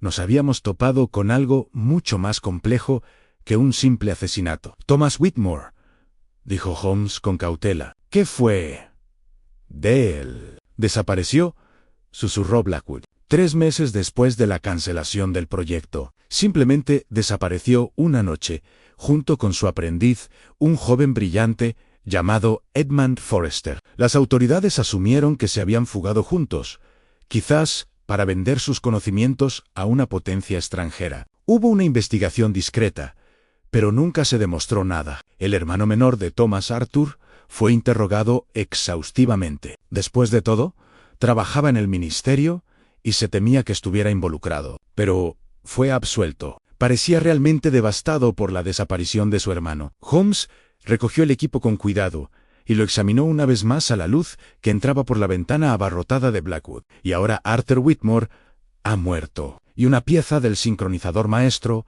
supuestamente destruido, ha aparecido en el lugar de su muerte. Señor Blackwood, necesito que me cuente todo lo que pueda sobre este dispositivo. ¿Cómo funcionaba? ¿De qué era capaz? Y lo más importante, miró fijamente al anciano. Si se podía reconstruir con componentes como este. Blackwood se hundió en un sillón de cuero desgastado, con el rostro ceniciento y las manos aún temblorosas, mientras aferraba su copa de brandy. Los relojes seguían su incesante tic-tac a nuestro alrededor, marcando el tiempo con mecánica indiferencia ante el drama humano que se desarrollaba en su interior. ¿Reconstruido?, repitió con voz ronca. Que Dios nos ayude si alguien intenta eso. El dispositivo ya era bastante peligroso en circunstancias controladas, con los 4 monitoreando cada ajuste. Pero si alguien con conocimientos incompletos, alguien trabajando de memoria o con planos robados. Su voz se fue apagando. Negando con la cabeza, Holmes acercó un taburete y se sentó frente al viejo relojero, con una postura relajada, pero la atención completamente concentrada. Explíqueme, en términos sencillos, si es posible, cómo funcionaba este sincronizador maestro. Blackwood tomó otro sorbo de brandy, ordenando sus pensamientos. El cronometraje, señor Holmes, es más que mera precisión mecánica. Se trata de establecer un punto de referencia común, una realidad compartida que permite a los seres humanos coordinar sus acciones a lo largo de grandes distancias. Antes del ferrocarril, antes del telégrafo, cada pueblo marcaba su propia hora según la posición del sol. Pero el mundo moderno exige sincronización. Los trenes deben circular a tiempo. Las operaciones navales deben coordinarse. Las maniobras militares deben ocurrir simultáneamente. Entiendo el principio, dijo Holmes con paciencia. ¿Pero qué hizo? Que su dispositivo fuera único. No solo marcaba el tiempo, sino que lo transmitía, utilizando principios adaptados de la tecnología telegráfica y la resonancia acústica. El sincronizador maestro podía enviar pulsos de tiempo a través de estructuras metálicas, rieles, tuberías e incluso campanas de iglesia. Cualquier reloj conectado a esta red se ajustaba automáticamente a la señal maestra. Una sincronización perfecta en toda una ciudad, o potencialmente en todo el país. Sentí un escalofrío al comprender las implicaciones. La campana de St. Duns. ¿Dices que alguien usó este dispositivo para hacerla sonar ¿13 veces? Si el dispositivo ha sido reconstruido, sí. Sería capaz de eso. Pero más que capaz. Sería capaz de cosas mucho peores. Blackwood se inclinó hacia adelante con la mirada intensa. Imaginen, caballeros. Si alguien pudiera controlar todos los relojes de Londres simultáneamente, podría crear confusión, alterar los horarios de los trenes, hacer que los barcos calcularan mal sus posiciones, en las manos equivocadas. El sincronizador maestro podría paralizar la ciudad. Holmes guardó silencio un momento, con los dedos entrelazados, bajo la barbilla. Thor, que había estado descansando tranquilamente junto a la puerta, levantó de repente la cabeza, con las orejas erguidas. Un momento después, oí lo que lo había alertado. Pasos en el callejón, moviéndose rápidos y decididos. Holmes también los oyó. Con un movimiento fluido, se levantó del taburete y se acercó a la ventana, procurando mantenerse a un lado para poder observar sin ser visto. Lo que vio le endureció el rostro. Watson, coge a Thor y sal por atrás, rápido y sin hacer ruido. Blackwood, ¿hay alguna salida trasera? El viejo relojero asintió, confundido y asustado, atravesando el taller, pasando el almacén. Pero que no hay tiempo para explicaciones. Watson, váyase, llévese a Blackwood, salga a la calle y busque a un agente. Dígale que llame al inspector Lestrade inmediatamente. Holmes, no te voy a dejar aquí solo. No me vas a dejar solo, interrumpió con voz urgente, pero controlada. Estás poniendo a salvo a un posible testigo y pidiendo refuerzos. Ahora, vete. La orden en su voz no admitía discusión. Agarré a Blackwood del brazo y, con Thor pisándonos los talones, nos apresuramos a través del abarrotado taller hacia la parte trasera del edificio. Detrás de nosotros oí el sonido de cristales rotos, la ventana delantera al romperse y la voz de Holmes, tranquila y autoritaria, dirigiéndose a quien quiera que hubiera entrado. Caballeros, están invadiendo una propiedad privada. Les sugiero que se vayan antes de que esto se convierta en un asunto de la policía. Blackwood nos guió a través de un laberinto de almacenes, llenos de relojes rotos y piezas de repuesto. Su profundo conocimiento de su propio dominio nos permitió navegar en la oscuridad con una velocidad sorprendente. Thor se apretó contra mi pierna, con el cuerpo tenso, visiblemente disgustado por dejar a Holmes, pero obediente a la orden implícita. Salimos a un pequeño patio lleno de basura, con las paredes traseras de otros edificios elevándose por todos lados. Un estrecho pasaje conducía a lo que esperaba fuera una calle. Blackwood jadeaba. Su edad y su estilo de vida sedentario dificultaban el esfuerzo. ¿Quiénes eran esos hombres?, preguntó con voz entrecortada mientras atravesábamos el pasillo a toda prisa. ¿Qué quieren? Sospecho que quieren asegurar su silencio, señor Blackwood. Igual que aseguraron el silencio de Arthur Whitmore. Llegamos a la calle, una vía más transitada, donde inmediatamente vi a un agente haciendo su ronda. Oficial, necesitamos su ayuda de inmediato. El joven agente, al ver mi evidente angustia y mi distinguida apariencia, a pesar de las circunstancias, se acercó rápidamente. ¿Qué le pasa, señor? Hay un robo en el local que acabamos de dejar en la tienda de C. Blackwood, en el callejón de Wardour Street. Mi socio está allí, posiblemente en peligro. Necesitamos refuerzos de inmediato y debe avisar al inspector Lestrade de Scotland Yard. Dígale que Sherlock Holmes necesita ayuda urgente. La mención del nombre de Holmes surtió el efecto deseado. El agente abrió los ojos de par en par e inmediatamente hizo sonar su silbato, llamando a más agentes de las zonas cercanas. En cuestión de minutos, llegaron 3 agentes más, y los conduje de vuelta a la tienda de Blackwood, con el corazón latiéndome con fuerza de preocupación por Holmes.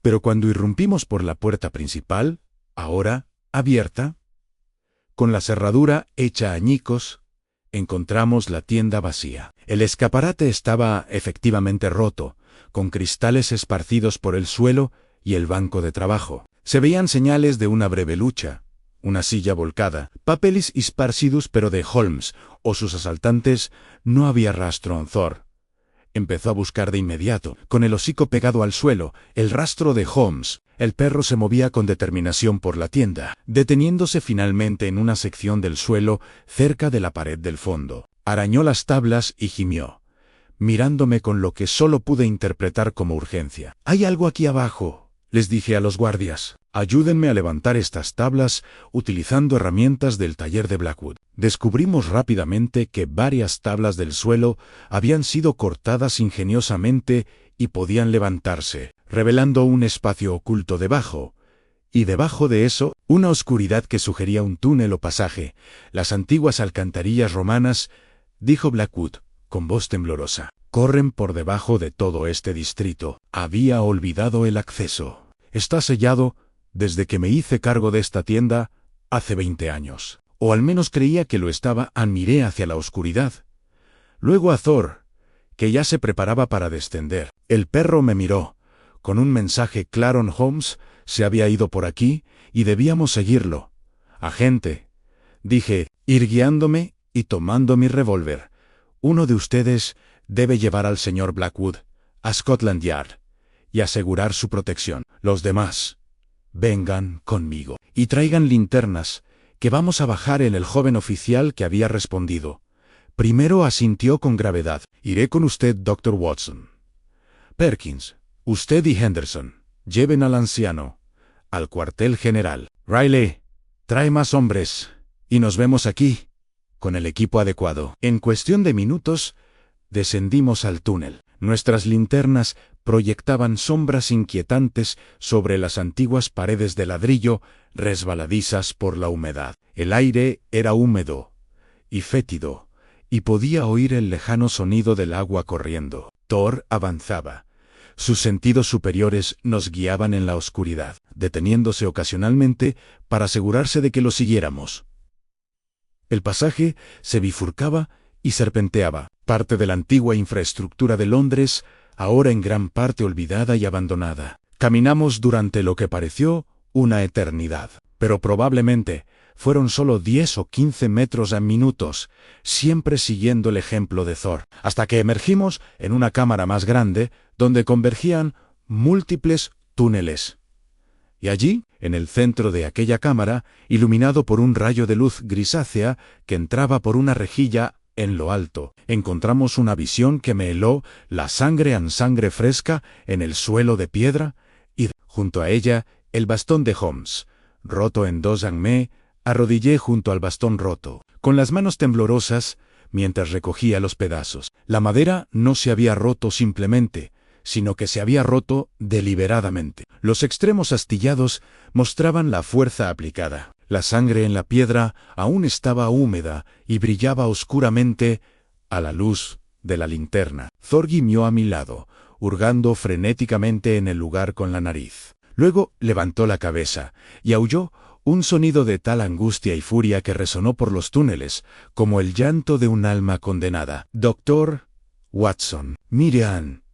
El joven agente se había acercado para examinar las paredes de la cámara, y su linterna reveló algo que me entristeció aún más. Grabadas en el antiguo ladrillo, con lo que parecía tiza o alguna piedra clara, estaban las mismas palabras que habíamos encontrado en la campana. «El tiempo no pertenece a ningún hombre», pero debajo de esta inscripción había algo nuevo. Una tosca flecha que apuntaba hacia uno de los 3 túneles que se bifurcaban de la cámara, y junto a la flecha, un símbolo, un círculo, con 12 marcas alrededor de su circunferencia, como la esfera de un reloj, pero con todas las manecillas, apuntando a la medianoche. «Es un mensaje», dije, comprendiendo a pesar del miedo. «Holmes nos lo dejó. ¿Quiere que lo sigamos? ¿O es una trampa?», dijo el agente con nerviosismo, con la mano apoyada en la porra. «En Dr. Watson, deberíamos esperar refuerzos. Si el señor Holmes ha sido secuestrado por hombres peligrosos, entonces cada momento que retrasemos podría ser el último». Me puse de pie, con la decisión tomada. La sangre podría no ser de Holmes. Tenía que creerlo. Tenía que aferrarme a la esperanza de que mi amigo seguía vivo. Seguía pensando. Seguía dejando pistas para que siguiéramos. «Thor, encuéntralo. Encuentra a Holmes». El gran perro no necesitó más estímulo. corrió hacia el túnel indicado por la flecha, y yo lo seguí, seguido de cerca por el guardia. Este pasaje era más estrecho que el anterior, con el techo más bajo, lo que nos obligaba a avanzar en fila india. Las paredes eran más antiguas, con ladrillos romanos intercalados con reparaciones medievales, y en algunos tramos, el túnel se había derrumbado parcialmente, obligándonos a trepar sobre montones de escombros. Habíamos recorrido unos 200 metros, cuando Thor se detuvo bruscamente, con el pelo erizado y un gruñido sordo retumbando en su pecho. El agente levantó su linterna y, a su luz, vimos lo que había alarmado al perro en una figura desplomada contra la pared del túnel.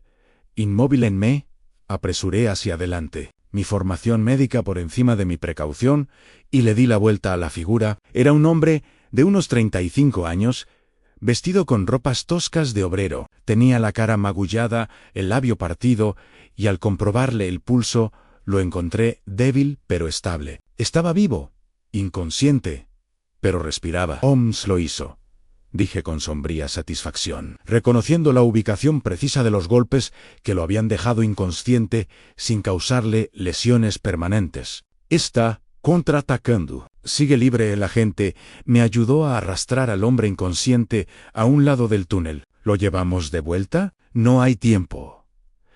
Seguimos adelante. Pero primero, revisen sus bolsillos. ¿Podría llevar algo útil?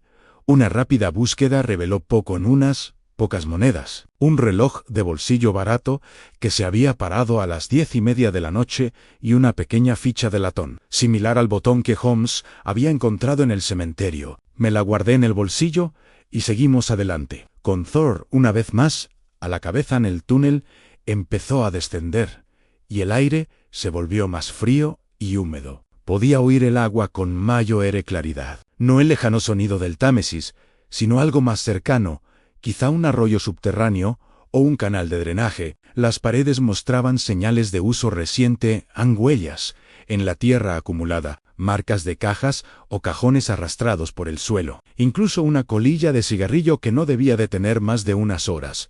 Doblamos una esquina y, de repente, Thor se detuvo de nuevo, pero esta vez su postura era diferente, no agresiva, sino alerta y concentrada. Más adelante, el túnel se abría a otra cámara, más grande que la primera, y de ella provenía un sonido que me heló la sangre en voces que resonaban en las paredes de piedra. Hablando con tono urgente y furioso, apagué mi linterna y le indiqué al alguacil que hiciera lo mismo. En la repentina oscuridad, aliviada solo por el tenue resplandor de la cámara que teníamos delante, avanzamos sigilosamente hasta que pudimos asomarnos por la esquina sin ser vistos. Lo que vi me dejó sin aliento. La cámara era enorme, claramente una antigua cisterna romana o bóveda de almacenamiento reconvertida para uso moderno. Lámparas de gas habían sido instaladas en las paredes, proyectando una luz amarilla sobre una escena de intensa actividad. Quizás una docena de hombres se movían por el espacio, algunos cargando cajas, otros trabajando en mesas cubiertas con equipo mecánico. En el centro de la cámara se alzaba un dispositivo enorme, una estructura de latón y acero, de unos 2,5 metros de altura, cubierta de engranajes, péndulos y lo que parecía ser equipo telegráfico. Solo podía ser el sincronizador maestro. Y atado a una silla cerca del dispositivo, con el rostro magullado, pero con la mirada alerta y desafiante, estaba Sherlock Holmes. Continuaré desde la sección 8, escribiendo 8001-000 palabras, en la voz de Watson, con el detalle atmosférico y la profundidad emocional establecidos en la historia. Mi primer instinto fue correr hacia adelante, llamar a Holmes, intentar un rescate desesperado, pero años de compañía con mi amigo me habían enseñado el valor de la paciencia y la observación. Me obligué a permanecer quieto, a observar, a recopilar información que podría ser crucial en los momentos venideros. Thor se apretó contra mi pierna. Temblando con una energía apenas contenida, coloqué una mano tranquilizadora sobre su enorme cabeza, sintiendo la tensión en cada músculo de su poderosa figura. El perro comprendió, con su asombrosa inteligencia, que una acción precipitada nos condenaría a todos desde nuestra posición oculta. Pude ver que los captores de Holmes no eran delincuentes comunes. Se movían con determinación y disciplina, y su vestimenta sugería hombres de educación y recursos, más que los rudos trabajadores o matones que cabría esperar en tales circunstancias. Varios vestían abrigos oscuros de profesionales, quizás abogados o funcionarios, mientras que otros tenían las manos callosas y la indumentaria práctica de ingenieros o artesanos. Pero fue la figura que se alzaba ante Holmes la que captó mi atención con más fuerza. Era alto y delgado, de unos 50 años, con el cabello grisáceo peinado hacia atrás desde una frente amplia. Su porte sugería autoridad, e incluso, desde la distancia, pude ver la fría inteligencia en sus ojos mientras observaba a mi amigo. Vestía traje de noche bajo un abrigo largo, como si lo hubieran interrumpido en un compromiso formal, y en su chaleco pude distinguir el brillo de la cadena, de un reloj del que colgaba un pequeño medallón, el mismo símbolo, que había visto grabado en la pared del túnel, un reloj con todas las manecillas marcando la medianoche.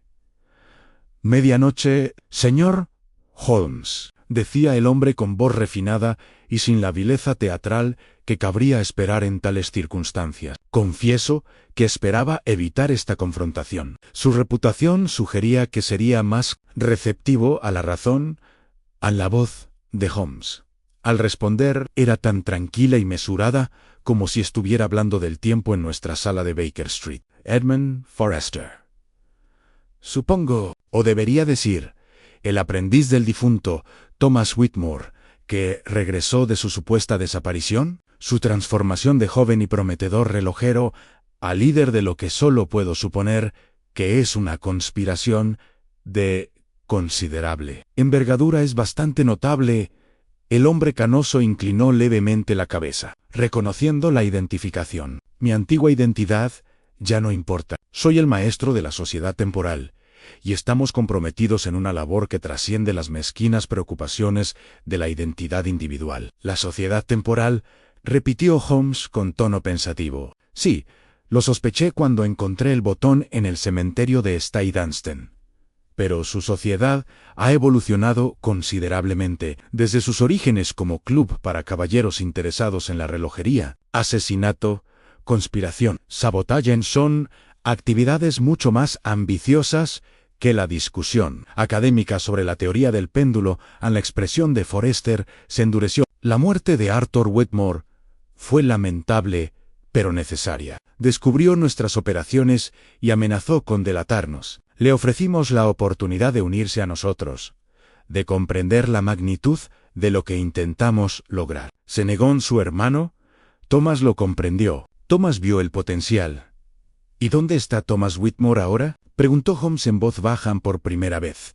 Algo se reflejó en el rostro de Forrester: dolor, quizás, o arrepentimiento. «Muerto hace 3 años. Un error de cálculo durante nuestras pruebas iniciales del sincronizador reconstruido. Las frecuencias de resonancia no se comprendieron bien. Thomas estaba demasiado cerca cuando activamos el dispositivo a máxima potencia. Las vibraciones». Hizo una pausa, apretando la mandíbula. «Al menos fue instantáneo. No sintió dolor». «Y aún así, ¿continuaste con el trabajo?», observó Holmes. «A pesar de haber asesinado a tu mentor, a tu socio, seguiste adelante con este plan descabellado. Dime, Forrester, ¿qué esperas lograr exactamente? ¿Cuál es el propósito final de tu sociedad temporal?» Forrester empezó a caminar de un lado a otro, con movimientos agitados, a pesar de su tono controlado. Los demás hombres en la cámara habían dejado de trabajar y observaban este intercambio con evidente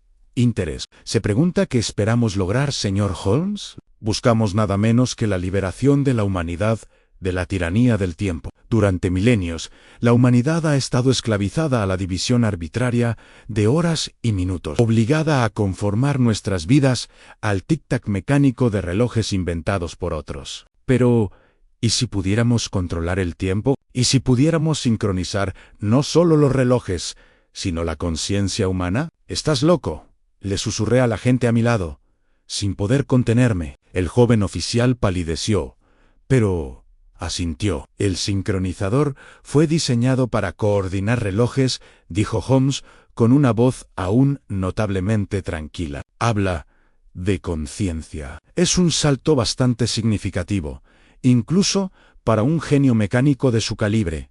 De verdad. Forrester se volvió hacia Holmes, con los ojos encendidos de ferviente convicción. El tiempo no es más que una alucinación compartida, señor Holmes, un acuerdo colectivo que todos fingimos cumplir. Pero, ¿qué crea ese acuerdo? Relojes en campanas han señales que nos dicen cuándo despertarnos, cuándo trabajar, cuándo dormir. Controla esas señales y controlas la esencia misma de la realidad social. Nuestros experimentos ya han demostrado que la exposición prolongada a pulsos de tiempo, cuidadosamente modulados, puede alterar la percepción humana, hacer que las horas parezcan minutos o que los minutos parezcan horas. Imagine las aplicaciones en trabajadores que nunca se cansan porque su sentido interno del tiempo se ha ajustado. Soldados que pueden operar con perfecta coordinación porque sus pensamientos están sincronizados. ¿Y los que se resisten?, preguntó Holmes. Los que se niegan a que su conciencia sea esclavizada por tu pesadilla mecánica. La expresión de Forrester se enfrió. Siempre habrá quienes se resistan al progreso, señor Holmes. Son obstáculos que hay que superar. Arthur Whitmore era uno de ellos. Cuando descubrió que habíamos estado usando su autorización de seguridad, obtenida años atrás a través de su hermano, para acceder a documentos confidenciales del ministerio, amenazó con revelarlo todo. No podíamos permitirlo. Así que lo asesinaste, dijo Holmes, rotundamente. Usaste un compuesto químico para inducir una arritmia cardíaca fatal, haciendo que su muerte pareciera natural. Pero cometiste errores, Forrester. Dejaste pruebas. El fragmento de cuerda, la sangre en el campanario, el mecanismo oculto tras la campana. Estas fueron las pistas que tiré, y me han conducido directamente a ti. Prueba que morirá con usted, respondió Forrester, con la voz repentinamente dura como el hierro. Esperaba reclutarlo, señor Holmes. Su intelecto habría sido invaluable para nuestra causa, pero ahora veo que está demasiado arraigado en las viejas costumbres, demasiado comprometido con los obsoletos marcos morales de una época en decadencia. No se le puede permitir interferir en lo que estamos construyendo aquí en C. Giró para dirigirse a los hombres en la cámara. Caballeros, preparen el sincronizador para su activación completa. Ajusten la frecuencia de resonancia al máximo. Probaremos sus efectos letales en nuestro distinguido invitado. Su muerte parecerá un infarto, como la de Arthur Whitmore. Muy apropiado. La verdad, los hombres se dispusieron a obedecer, y vi por primera vez cómo la expresión de Holmes cambiaba a no miedo, sino un destello de genuina alarma al comprender lo que estaba a punto de suceder. Sus ojos recorrieron la cámara, calculando las probabilidades, buscando alguna vía de escape. Y entonces, por un instante, encontraron los míos donde yo me agazapaba, en las sombras de la entrada del túnel Ann. El mensaje en esa mirada era inconfundible. Ahora, Watson, lo que sea que vayas a hacer, hazlo ahora. Me quedé de pie, con la mano agarrando el revólver, mientras Thor se levantaba a mi lado, con un gruñido que pareció estremecer las mismas piedras. El agente buscó a tientas su silbato, y supe que quizás teníamos segundos antes de que los captores de Holmes se recuperaran de la sorpresa. En nombre de la reina, grité y mi voz resonó en toda la cámara. Están todos arrestados. El efecto de mi repentina aparición fue inmediato y caótico. Los hombres en la cámara se quedaron paralizados por un instante, volviéndose hacia la entrada del túnel, donde me encontraba con Thor y el joven agente. Entonces resonó la voz de Forrester, firme y autoritaria. «Detenedlos, no dejéis que lleguen a Holmes». La cámara se puso en movimiento. 3 hombres corrieron hacia nosotros, mientras otros se dispersaban, algunos huyendo hacia pasajes más oscuros al fondo de la bóveda, otros moviéndose para proteger el sincronizador. Pero no habían considerado a Thor. El gran danés se abalanzó hacia adelante con un gruñido más leonino que canino. Su poderoso cuerpo, una mezcla de músculos y furia, golpeó al primer hombre a la altura del pecho, haciéndolo caer al suelo de piedra con un grito de terror. El segundo hombre blandió una pesada llave inglesa contra la cabeza del perro, pero Thor fue demasiado rápido. esquivándolo y agarrándolo del brazo con sus enormes fauces. El hombre gritó, soltando su arma, y Thor lo soltó, haciéndolo tambalearse hacia atrás. Contra sus compañeros disparé mi revólver al techo. El disparo fue ensordecedor en el reducido espacio. La próxima bala alcanza a un hombre, no a una piedra. ¡Abajo! ¡Todos! El silbato de la gente sonó con fuerza, resonando por los túneles, una señal para cualquier oficial que pudiera estar cerca, aunque desconocía si los refuerzos estaban lo suficientemente cerca como para oírlos. Pero el sonido surtió efecto. Varios hombres dudaron, y la incertidumbre sustituyó su agresividad inicial en Holmes. No se había quedado de brazos cruzados. A pesar de las ataduras, había logrado enganchar un pie a la pata de su silla y usaba su considerable fuerza para cambiar de posición, acercando la silla a una de las farolas de gas de la pared. Comprendí su intención al instante en sí y lograba liberarse o al menos distraer lo suficiente. Podríamos obtener la ventaja, pero Forrester se había acercado al sincronizador. Sus manos sobrevolaban sus controles con la soltura de su creador. «Es demasiado tarde, doctor», gritó por encima de la confusión. «El dispositivo ya está activado. En menos de un minuto alcanzará la resonancia máxima. La frecuencia matará a todos en esta cámara, a su amigo, a usted mismo, a todos nosotros. La única pregunta es si elijo salvarme apagándolo o si dejo que todos muramos juntos como mártires de la causa de la liberación temporal». El enorme dispositivo había empezado a zumbar, un sonido que empezó en el límite de mi audición, pero que aumentó rápidamente en intensidad y tono. Las lámparas de gas parpadearon y sentí una extraña vibración en el pecho, como si el mismo aire me presionara las costillas. Thor gimió, con las orejas pegadas al cráneo, claramente angustiado por frecuencias que no podía percibir conscientemente. «Forrester, esto es una locura», grité, avanzando a pesar del caos. «Nos matarás a todos». «Entonces, deténgame, doctor». Su mano se cernía sobre una gran palanca en el panel de control del dispositivo. «Pero tenga en cuenta que si me dispara, me soltaré de los controles y el sincronizador continuará su ciclo. Si no me dispara, podría dejarlo funcionar de todas formas. De cualquier manera, su amigo tiene quizás 40 segundos antes de que su corazón simplemente se detenga». Ahora podía ver a Holmes con claridad, todavía atado a su silla, pero trabajando frenéticamente en sus ataduras. Su rostro estaba pálido, con una fina capa de sudor en la frente, y me di cuenta con horror de que los efectos del sincronizador ya estaban comenzando. Su pecho subía y bajaba. Respiraba con dificultad, mientras la resonancia del dispositivo comenzaba a interferir con los impulsos eléctricos que regulaban su ritmo cardíaco. El tiempo parecía ralentizarse. Levanté mi revólver, apuntando a Forrester, pero me temblaba la mano. ¿Podría disparar? ¿Podía confiar en que su muerte detendría el dispositivo o nos condenaría a todos? Detrás de Forrester, los engranajes del sincronizador giraban más rápido, y su zumbido se convirtió en un gemido doloroso. Y entonces Thor, el magnífico Thor, tomó la decisión por todos nosotros. El perro había estado dando vueltas por la cámara, repeliendo a los hombres que aún consideraban resistirse, pero ahora dirigía su atención al sincronizador. Con un salto que desafiaba su enorme tamaño, Thor se abalanzó sobre el dispositivo, cerrando sus mandíbulas alrededor de una de las correas de cuero que conectaban sus diversos mecanismos.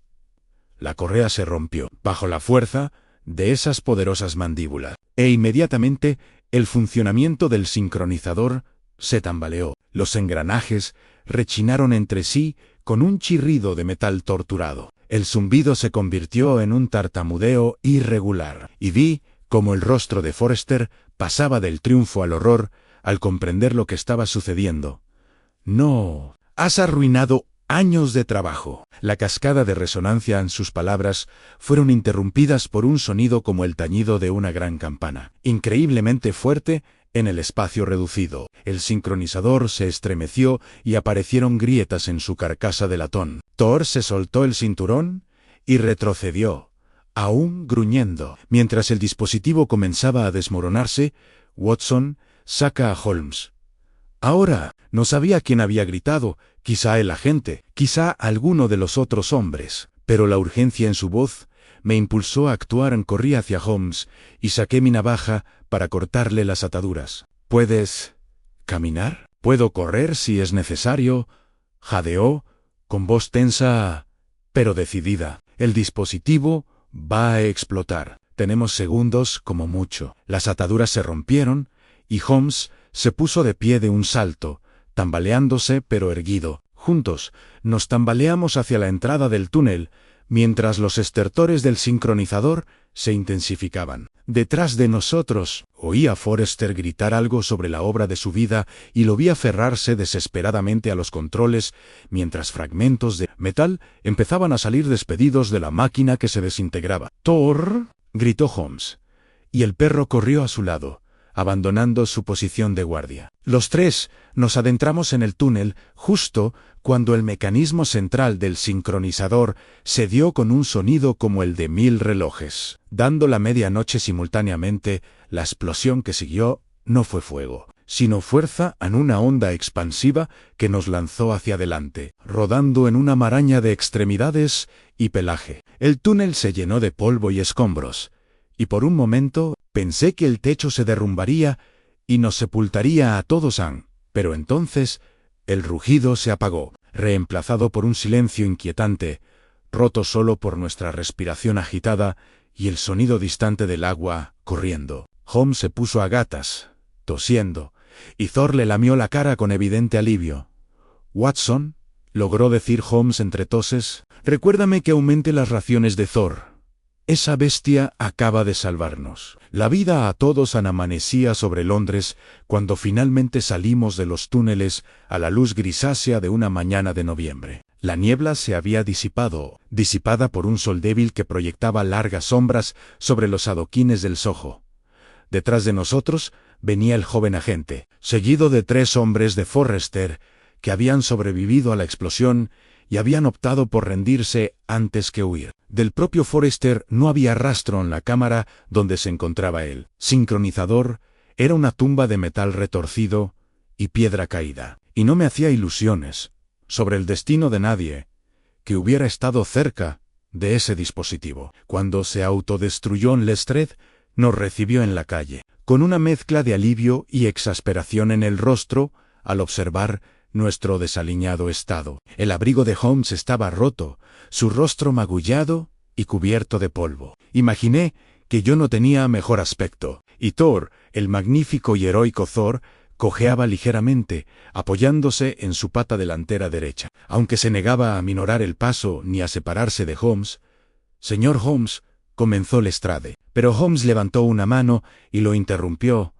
«Hasta luego, inspector. Primero, estos hombres deben ser detenidos e interrogados a fondo. Descubrirá que tienen mucho que contarle sobre una conspiración que llegó hasta las más altas esferas del Ministerio de Defensa. Segundo, la entrada del túnel de la tienda de Blackwood debe sellarse permanentemente, y la cámara de abajo debe registrarse a fondo una vez que sea seguro hacerlo. Puede que haya documentos, planos, pruebas de otros miembros de esta sociedad temporal que no estuvieron presentes esta mañana». Y tercero, se tambaleó ligeramente y lo agarré del brazo para estabilizarlo. «Necesito un baño, comer y aproximadamente 12 horas de sueño ininterrumpido». No necesariamente en ese orden. El viaje en taxi de regreso a Baker Street transcurrió entre el cansancio y la fatiga. Thor yacía sobre nuestros regazos. Su peso era una presencia reconfortante, su respiración profunda y regular. Holmes estaba sentado con los ojos cerrados, la cabeza apoyada en la desgastada tapicería del taxi, pero pude ver que su mente seguía funcionando, procesando los sucesos de la noche en la narrativa que finalmente encontraría su lugar en su famoso índice de casos criminales. El grito de alarma de la señora Hodgson al vernos era previsible, pero sus atenciones fueron bienvenidas. En menos de una hora, Holmes se había bañado y se había puesto su bata color ratón, mientras yo hacía todo lo posible por limpiarme la mugre del túnel. Thor se había dejado limpiar las patas y examinar su pierna herida, un esguince leve, nada que el descanso no pudiera curar, y ahora yacía ante el fuego, con su noble cabeza apoyada en las patas y los ojos entrecerrados. Satisfecho, acababa de servirnos a ambos un generoso brandy, cuando Holmes finalmente habló, con voz tranquila y reflexiva: «El tiempo no pertenece a nadie, Watson». Ese era su lema, su filosofía. Y en cierto sentido, tenían razón. El tiempo escapa al control humano, a la manipulación humana. Por muy sofisticados que sean nuestros mecanismos, o por muy grandiosas que sean nuestras ambiciones, Forrester olvidó esa verdad fundamental. Intentó dominar lo indomable, y al hacerlo, se destruyó a sí mismo y a su creación. ¿Y Arthur Whitmore? Pregunté. ¿Cuál fue su papel en todo esto? Un inocente, creo, atrapado entre la lealtad a la memoria de su hermano y el deber hacia su país. Descubrió lo que hacía Forrester. Descubrió que sus credenciales de seguridad habían sido comprometidas y utilizadas para acceder a material clasificado. Se enfrentó a Forrester en Dunstan. Tal vez Forrester le había informado de una reunión usando el campanario como señal. Cuando Arthur se negó a silenciarlo, Forrester usó su compuesto químico para asesinarlo. Simulando la escena como una muerte natural en Holmes, dio un sorbo a su brandy, con la mirada perdida. El fragmento de cuerda de campana fue el intento desesperado de Arthur de dejar evidencia, de señalar la torre donde se originó esta conspiración. Los 13 toques de campana fueron la arrogancia de Forrester, su anuncio de que la sociedad temporal estaba lista para seguir adelante con sus planes. No pudo resistirse al gesto teatral, aunque atraía una tensión que no podía permitirse. Nos sentamos en silencio un rato, observando cómo el fuego jugaba sobre el cuerpo dormido de Thor. Los flancos del perro subían y bajaban con apacible regularidad, y me sentí profundamente agradecido por su presencia, por el coraje y la inteligencia que había demostrado en esos oscuros túneles. Holmes, dije finalmente, lo que dijiste sobre el tiempo, sobre que escapa al control humano, ¿de verdad lo crees? Al fin y al cabo, lo medimos, lo marcamos, organizamos toda nuestra civilización en torno a él. Sonrió levemente, con esa expresión enigmática que también conocía. ¿Lo medimos?